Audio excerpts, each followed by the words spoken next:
প্রকৃত ভালোবাসে। তা ঠিক আজকে সমাজের ভিতরে দেখলে দেখা যায় যে একদল স্লোগান মারে আমরাই আশিকে রাসূল, আমরাই রাসূলকে ভালোবাসি, অথচ মুখে আল্লাহ রাসূলের সুন্নতি দাঁড়ি পাওয়া যায় না। অথচ স্লোগানবাদী আমরা রাসূলকে ভালোবাসি, রাসূলের পোশাক লিবাস তাদের শরীরে পাওয়া যায় না, অথচ তারাই বলে আমরা রাসূলকে ভালোবাসি। তাদের চলাফেরা কাজকর্মের ভিতরে, আখলাক চরিত্রের ভিতরে, আচার আচরণ ব্যবহার বিধিবিধানের ভিতরে কোথাও আল্লাহ রাসূলের নির্দেশনা, আল্লাহ রাসূলের পথ পন্থা খুঁজে পাওয়া যায় না। অথচ তারাই স্লোগানবাদী, তারাই স্লোগান দিতে থাকে আমরাই রাসূলকে ভালোবাসি, ঠিক কিনা? বরং তারা নামাজও পড়ে না, অথচ স্লোগানবাদী আমি রাসূলকে ভালোবাসি, আমি আশিকে রাসূল, ঠিক কিনা বলেন? অথচ যে ব্যক্তি বলে না আমি আশিকে রাসূল, যে ব্যক্তি বলে না স্লোগান দেয় না আমি একমাত্র আশিকে রাসূল, এই কথা বলে বেড়াই না, মুখবাজি করে না, অথচ তার মুখে আল্লাহ রাসূলের সুন্নতি দাঁড়িয়ে আছে, তার মাথায় আল্লাহ রাসূলের সুন্নতি টুপি আছে, তার কথার ভিতরে, তার আচরণের ভিতরে, তার চলাফেরার ভিতরে, তার ব্যবসা বাণিজ্যের ভিতরে, তার চাকরির ভিতরে, তার কথার ভিতরে, প্রতিটা কর্মের ভিতরে রাসূলের দেখানো পথ পন্থা পাওয়া যায়। এই ব্যক্তি হলো প্রকৃত আশিকে রাসূল।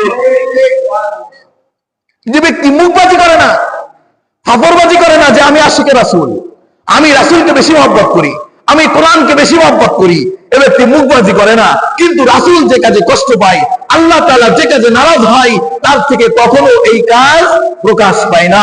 এই ব্যক্তি স্লোগানবাদী না হইলেও এই ব্যক্তি বিনা স্লোগানে আশিকে রাসূল, ঠিক কিনা বলেন? আর যে ব্যক্তি স্লোগান পার্টি স্লোগান দেয়, অথচ রাসূলের কোন রীতিনীতি, রাসূলের কোন আখলাক, রাসূলের কোন চরিত্র, রাসূলের কোন স্বভাব তার ভিতরে পাওয়া যায় না, রাসূলের কোন সুরত সিরাত পাওয়া যায় না, কিন্তু স্লোগানবাদী তুমি স্লোগান কেন, তুমি আরো কিছু করলেও কিয়ামত পর্যন্ত তুমি আশিকে রাসূল হইতে পারবা না, ঠিক কিনা? এই জন্য প্রকৃত আশিকে রাসূল ওই ব্যক্তি যে স্লোগান দিয়ে বেড়ায় না, কিন্তু প্রতিটা কর্মের ভিতরে কাকে ফলো করে? রাসূলকে ফলো করে। আল্লাহ তাআলা বলতেছেন ইন্নাল্লাযীনা কাফারু, আমি দিনকে এত সহজ করে দেওয়ার পরেও যে সমস্ত মানুষেরা ইন্নাল্লাযীনা কাফারু, যারা আমি আল্লাহর সঙ্গে কুফরি করলো, যারা এই দিন থেকে বিমুখ হয়ে গেল, মুখ ফিরায় নিল, মিন আহলিল কিতাবি ওয়াল মুশরিকিন, আহলে কিতাব খ্রিস্টানদের মধ্য থেকে, খ্রিস্টান থেকে গেল, ওয়াল মুশরিকিন এবং শিরিককারী অগ্নি পূজারীরা অগ্নি পূজাই থেকে গেল, গাছ পূজারীরা গাছ পূজাই থেকে গেল, সূর্য পূজারীরা সূর্য পূজা করতে লাগলো, চন্দ্র পূজারীরা চন্দ্র পূজা করতে লাগলো। এভাবে তারা তাদের মূর্তি পূজারীরা মূর্তি পূজায় লিপ্ত থাকলো। তারা আমার পক্ষ থেকে সুস্পষ্ট দিন, সুস্পষ্ট নবী আসার পরেও তারা গ্রহণ করলো না। ইন্নাল্লাযীনা কাফারু মিন আহলিল কিতাবি ওয়াল মুশরিকিন, এই সমস্ত আহলে কিতাব এবং মুশরিকরা যারা আমার দ্বীন ও ধর্ম থেকে মুখ ফিরায় নিল, তাদের জন্য আমি একটা জায়গা প্রস্তুত করেছি। আল্লাহ বলেন ফি নারি জাহান্নামা খালিদিনা ফিহা, তাদেরকে আমি অতি সত্বর, অতি জরুরি ভাবে, অতি সত্বর তাদেরকে আমি ফি নারি জাহান্নাম, জাহান্নামের উত্তপ্ত আগুনের ভিতরে আমি নিক্ষেপ করব। বলেন নাউযুবিল্লাহ। খালিদিনা ফিহা, শুধু নিক্ষেপ করবো এমনটা না, বরং তাদেরকে ওখানে চিরস্থায়ী ভাবে আবাস স্থল বানায়া দিব, চিরস্থায়ী ভাবে জাহান্নামে তারা বসবাস করবে। দোস্ত, জাহান্নাম বসবাসের জায়গা না। জাহান্নামবাসীরা জাহান্নামে যাওয়ার পর তারা বলবে আল্লাহ আমাদেরকে একটু মাফ করে দাও না, আল্লাহ আমরা এই কষ্ট সহ্য করতে পারতেছি না, আমাদেরকে মৃত্যু দিয়ে দাও, আমাদের কেন মরণ হয় না? জাহান্নামবাসীরা মৃত্যু কামনা করবে, আল্লাহ আমাকে মেরে ফেলো, আমার যে কষ্ট দিতেছো তুমি, এই কষ্ট আমার বরদাস্ত করতে দিতেছে না, এই কষ্ট আমি সহ্য করতে পারতেছি না, আমাকে মেরে ফেলো, আমি যেন মরে যাই, আমি যেন আর বেঁচে না থাকি।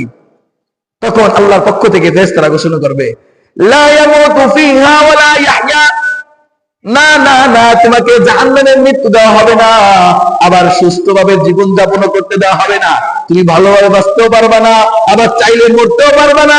লা ইয়ামুতু ফিহা ওয়া লা ইয়াহইয়া, এখানে তোমাকে মৃত্যু দেওয়া হবে না, বাঁচায়ও রাখা হবে না, যেভাবে আসো এভাবে খালিদিনা ফিহা, চিরস্থায়ীভাবে সারা জীবন অনন্তকালের জন্য এভাবে তোমার কষ্ট ভোগ করতে হবে। বলেন নাউযুবিল্লাহ। এভাবে অনন্তকাল, সীমা নাই, কোনো শেষ নাই। তোমার এই আযাব ভোগ করে যাইতে হবে। কেমন, কতদিনের জন্য? একটা উদাহরণ দিয়ে বলা হয়েছে। মুফাসসিরে কিরামরা হাদিসের ভিতরে নিয়ে আসছেন, মুফাসসিরে কিরামরা তাফসীরের ভিতরে আলোচনা করছেন যে এই গোটা পৃথিবীটা ভরে যদি সরিষার দানা রেখে দেওয়া হয়। কিসের দানা? সরিষার দানা। কি এত বড় একটা? 2 মনে একটা না, সরিষার দানা অতীব ছোট।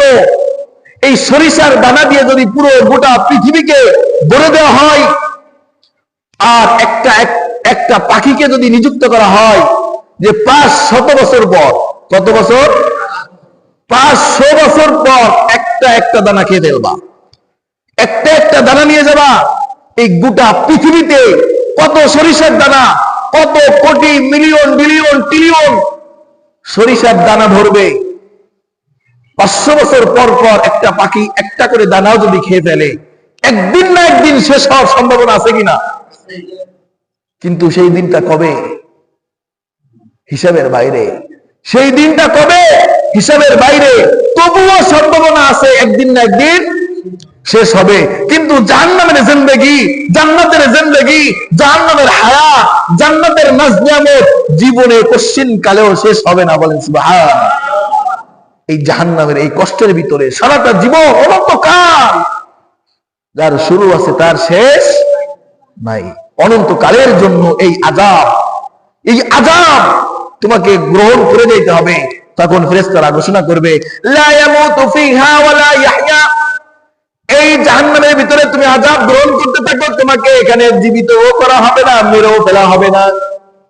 তারপরে ওই জাহান্নামীরা আল্লাহর কাছে ফরিয়াদ করবে, মালিক, আয় মালিক, তাহলে আমাদেরকে দিনে একটা সময় ছুটি দাও। কিসের থেকে ছুটি দিবে? আযাব থেকে, জাহান্নাম থেকে একটু ছুটি দাও। দিনের ভিতরে 24 ঘন্টার ভিতরে 1 ঘন্টা একটু ছুটি দাও, বা 1 সপ্তাহের ভিতরে একটা দিন আমাদেরকে একটু রেহাই দাও, অথবা 1 বছরের ভিতরে কিছু সময়ের জন্য আমাদেরকে একটু ছুটি দাও। মালিক, আমরা তো আর সহ্য করতে পারছি না। তখন আল্লাহ তাআলার পক্ষ থেকে আরেকদল ফেরেশতা ঘোষণা করবে, লা ইউখাফফাফু আনহা মিন আযাবিহা।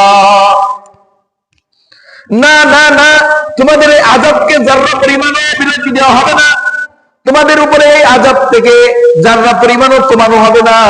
লা ইউখাফফাফু আনহা মিন আযাবিহা, এই আযাব থেকে সামান্য যারা পরিমাণও লাঘব করা হবে না।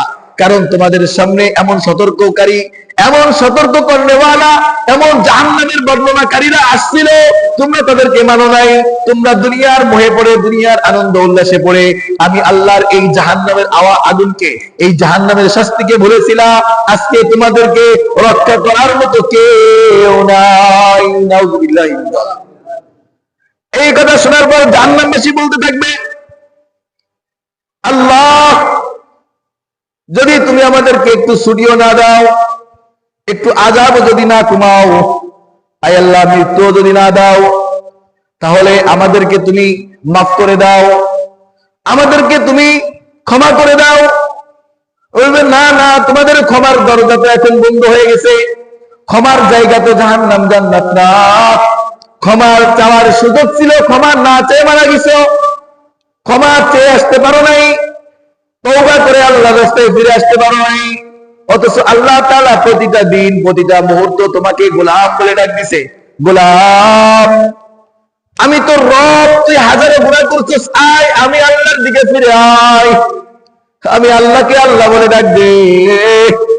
একটা ডাক যদি ডাক দিয়ে তুই তোর কৃতকর্মের উপর অনুতপ্ত হস, আমি আল্লাহ রব্বে কাবার কসম, আমি আল্লাহর জাত ও সিফাতের কসম, তুই একবার তোর কৃতকর্মের উপরে অনুতপ্ত হয়ে আমি আল্লাহকে আল্লাহ বলে ডাক দে, আমি আল্লাহ তোর জীবনের সমস্ত গুনাহ মাফ করিয়া দিব। তখন আল্লাহ তাআলা প্রতিটা মুহূর্ত, প্রতিটা সময় তোমাকে ডেকে ডেকে বলছিল, কিন্তু তুমি ভ্রুক্ষেপ করো নাই। তুমি দুনিয়ার মোহে পড়ে, দুনিয়ার আনন্দ উল্লাস আর ভোগ তামাশায় পড়ে আল্লাহর কাছে ক্ষমা চাইতে হবে, নিজের কৃতকর্মের প্রতি অনুতপ্ত হতে হবে, অনুশোচনা হতে হবে। তুমি এটা ভুলে গেছিলা, আজকে তোমাকে আল্লাহ ক্ষমা করার কথাও ভুলে গেছেন। বলেন নাউজুবিল্লাহ। এজন্য আল্লাহ বলতেছে ইন্নাল্লাযীনা কাফারু মিন আহলিল কিতাবি ওয়াল মুশরিকিন, নিশ্চয় এই আহলে কিতাব এবং মুশরিকদের জন্য আল্লাহ তাআলা ফি নারি জাহান্নাম খালিদিনা ফিহা, জাহান্নামকে প্রস্তুত করে রাখছেন, তাদের ভিতরে তাদেরকে নিক্ষেপ করবেন, এবং শুধু নিক্ষেপ করে এখান তো না, খালিদিনা ফিহা, চিরস্থায়ীভাবে তারা ওখানে বসবাস করতে থাকবে। এরপরে আল্লাহ তাআলা বলেন উলাইকা হুম শাররুল বারিয়া, দুনিয়ার ভিতরে আল্লাহ সৃষ্টি জগতের ভিতরে সব থেকে নিকৃষ্ট, সব থেকে খারাপ ওই সমস্ত মানুষ। ইন্নাল্লাযীনা কাফারু, যারা আল্লাহর দ্বীন থেকে, যারা আল্লাহর একাত্মবাদ থেকে মুখ ফিরিয়ে নিয়েছে, যারা আল্লাহকে আল্লাহ বলে স্বীকৃতি দেয় না, যারা আল্লাহর সঙ্গে শিরিক করে, আল্লাহর সঙ্গে মূর্তি পূজা করে, আল্লাহর সঙ্গে সূর্য পূজা করে, আল্লাহর সঙ্গে অগ্নি পূজা করে, এই সমস্ত মানুষদেরকে আল্লাহ বললেন উলাইকা হুম শাররুল বারিয়া, এরা হলে সৃষ্টি জগতের সব থেকে নিকৃষ্ট সৃষ্টি, সব থেকে খারাপ সৃষ্টি। এজন্যই আল্লাহ কাল কিয়ামতের ময়দানে সব থেকে খারাপ জায়গা এদের জন্য বানায় রাখছেন। আল্লাহ পরে আয়াতে বলে ইন্নাল্লাযীনা আমানু ওয়া আমিলুস সালিহাত, পক্ষান্তরে যে সমস্ত বান্দারা, যে সমস্ত মানুষেরা ইন্নাল্লাযীনা আমানু, আমি আল্লাহর একাত্মবাদের স্বীকৃতি দিয়েছে, আমি আল্লাহর একাত্মবাদের উপরে ঈমান এনেছে, ওয়া আমিলুস সালিহাত, এবং সৎ কর্মের সাথে লেগে থাকছে। কিসের সাথে? যেখানেই ঈমান আনার কথা ওখানেই সৎকর্ম, যেখানেই ঈমান আনার কথা ওখানেই সৎকর্ম। কারণ কি? কারণ কি? ঈমানের কথা বললেই আল্লাহ সৎকর্মের কথা বলে। কারণ এই জন্য দোস্ত, তুমি যে ঈমান আনছো, তুমি যে মুমিন হইছো, তুমি যে মুসলমান হইছো, তোমার ভিতরে যে ঈমানের শক্তি পয়দা হইছে, এই ঈমানের শক্তি টিকে থাকবে, তোমার ঈমানটা অকট্ট থাকবে একমাত্র সৎ কাজের মাধ্যম দিয়ে। কিসের মাধ্যমে?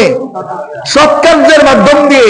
তুমি ঈমান আনলা কিন্তু সৎকর্ম করলা না, অসৎকর্মের ভিতরে থাকলা, তুমি জানতেও পারবা না, তুমি টেরও পাইবা না, তোমার ভিতরে সূচনাও আসবে না যে তখন না জানি তোমার ঈমানটা ফুস হয়ে গেছে। ঠিক কিনা? এই জন্য আল্লাহ তাআলা যেখানে ঈমানের কথা বলছে, ঈমানের সঙ্গে সৎ আমলের কথা বলছে। কেন? এই ঈমানকে টিকা রাখতে হলে সৎ কর্মের সাথে, সৎ ভালো কাজের সাথে তোমার অতপ্রতভাবে জড়িত থাকতে হবে। সৎ কাজের